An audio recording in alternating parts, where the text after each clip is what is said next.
Film की शुरुआत में हम एक लड़के मिताया को देखते हैं जो सब स्टेशन में डरा हुआ खड़ा है।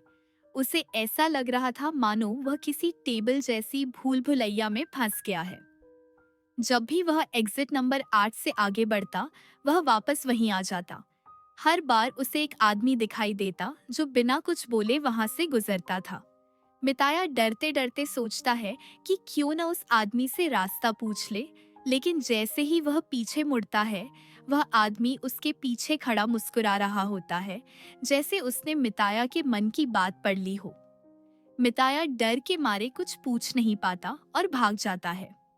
भागते भागते उसकी नजर एक बोर्ड पर पड़ती है जिस पर एग्जिट 0 लिखा होता है, लेकिन उसके ऊपर वाले बोर्ड पर एग्जिट 8 लिखा होता है। यह देखकर उसे अजीब लगता है। वह बार बार रास्ता खोजने की कोशिश करता है, लेकिन सब रास्ते ऐसे बने होते हैं जैसे सिर्फ दिखावे के लिए हों। वह बार बार उसी भूल भुलैया में घूमता रहता है। वह इमरजेंसी कॉल करने की भी कोशिश करता है, लेकिन सभी इंटरकॉम बंद होते हैं और उसके फोन में भी कोई नेटवर्क नहीं होता। अब वह बैठ जाता है और दीवार पर बनी एक तस्वीर को ध्यान से देखता है, जिसमें चींटियां एक गोल चक्कर में फंसी होती है, जैसे उनका कोई मंजिल ही नहीं है। मिताया को लगता है कि वह भी ऐसी ही लूप में फंसा है और कभी बाहर नहीं निकल पाएगा। तभी अचानक एग्जिट 8 वाले बोर्ड से खून जैसा लाल तरल गिरने लगता है और उसके चेहरे पर पड़ता है। यह देखकर वह डर जाता है और आगे भागने के बजाय पीछे भागता है। पीछे जाकर वह हैरान हो जाता है जब देखता है कि पहले जिस बोर्ड पर एग्जिट 0 लिखा था, अब एग्जिट 1 लिखा है। बोर्ड पर कुछ निर्देश भी लिखे होते हैं। अगर कोई चीज बदली हुई दिखे या अजीब लगे तो तुरंत पीछे भागो। अगर कुछ बदला हुआ न दिखे तो आगे बढ़ते रहो और एग्जिट 8 तक पहुंचो।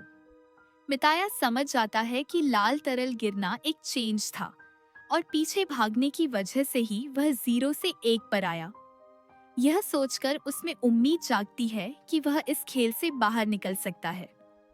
अब वह ध्यान से सब कुछ देखने लगता है और हर छोटी बड़ी चीज की फोटो खींचने लगता है ताकि बाद में तुलना कर सके। उसने उस आदमी की भी फोटो ली जो बार बार उसके सामने से गुजरता था। इस बार कोई बदलाव न देखकर वह आगे बढ़ता है और जब वह दूसरे एग्जिट बोर्ड पर पहुंचता है तो वहां एग्जिट 1 लिखा होता है, यानी उसने लेवल 1 पार कर लिया। लेवल 2 के लिए वह फिर से घूमता है। इस बार जब वह बदलाव ढूंढने के लिए मोबाइल की तस्वीरें देखता है तो सभी तस्वीरें धुंधली हो चुकी होती हैं। अब उसे समझ आता है कि उसे सिर्फ अपनी आंखों और दिमाग का इस्तेमाल करके बदलाव पकड़ना होगा। तभी वह देखता है कि वह आदमी जो हमेशा एग्जिट 8 के पास गुजरता था, अब वहीं खड़ा है।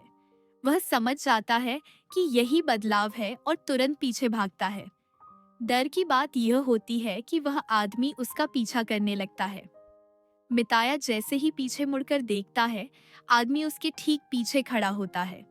डर के मारे मिताया गिर पड़ता है और उठकर देखता है कि वह फिर एग्जिट 0 के पास है, जहां अब एग्जिट 2 लिखा होता है, यानी उसने दूसरा लेवल भी पार कर लिया। धीरे धीरे मिताया के अंदर आत्मविश्वास बढ़ता है। वह फिर से भूल भुलैया में घूमता है और तीसरे लेवल में उसे एक लॉकर से बच्चे के रोने की आवाज आती है। लॉकर खोलने पर वह डर जाता है, दृश्य नहीं दिखाया जाता और पीछे भागकर तीसरा लेवल भी पार कर लेता है।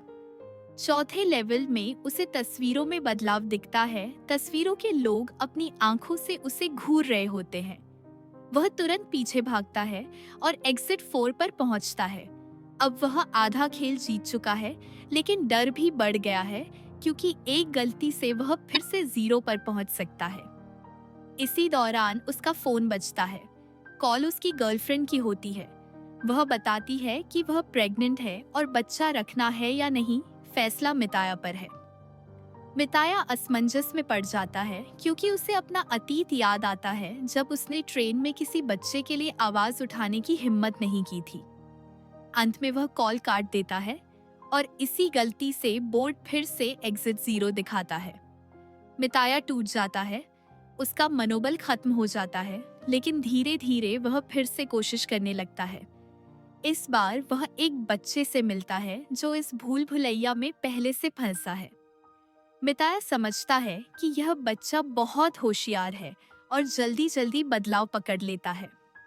दोनों मिलकर कई लेवल पार कर लेते हैं, लेकिन एक बार जब एक आदमी सीढ़ियों पर चढ़ने लगता है, बच्चा कहता है कि यह एक बदलाव है और हमें पीछे भागना चाहिए। लेकिन वह आदमी नहीं मानता और हमेशा के लिए उस सीढ़ी में फंस जाता है। आगे चलकर मिताया और बच्चा साथ मिलकर लेवल 6 तक पहुंचते हैं, लेकिन अचानक पानी का सैलाब आ जाता है। बच्चा पानी में गिर जाता है। मिताया उसे बचाने के लिए खुद भी पानी में कूद जाता है। पानी में उसे एक दृश्य दिखता है जहां वह बच्चे के साथ खुश है। उसे एहसास होता है कि पिता बनना बोझ नहीं बल्कि एक खूबसूरत रिश्ता है। आखिरकार वह बच्चे को पानी से ऊपर धकेल कर खुद बह जाता है। बच्चा 7वें लेवल पर पहुंच जाता है, लेकिन मिताया अकेला रह जाता है। आखिर में मिताया को लगता है कि वह लेवल 8 तक पहुंच गया है और फास्ट सीएट है। उसके फोन में सिग्नल आ जाते हैं। वह अपनी गर्लफ्रेंड को कॉल करके कहता है कि वह इस जिम्मेदारी के लिए तैयार है। वह मेट्रो में बैठता है, लेकिन वहां भी उसे सब कुछ वैसा ही दिखता है जैसा उसने पहले देखा था। एक बच्चा रोता है और कोई आदमी उसे डांटता है। मिताया समझ जाता है कि यह भी एक जाल है और वह फिर से उसी लूप में फंस गया है। फिल्म यहीं खत्म हो जाती है, ये रहस्य छोड़कर कि मिताया सच में आजाद हुआ या हमेशा के लिए इस लूप में फंस गया।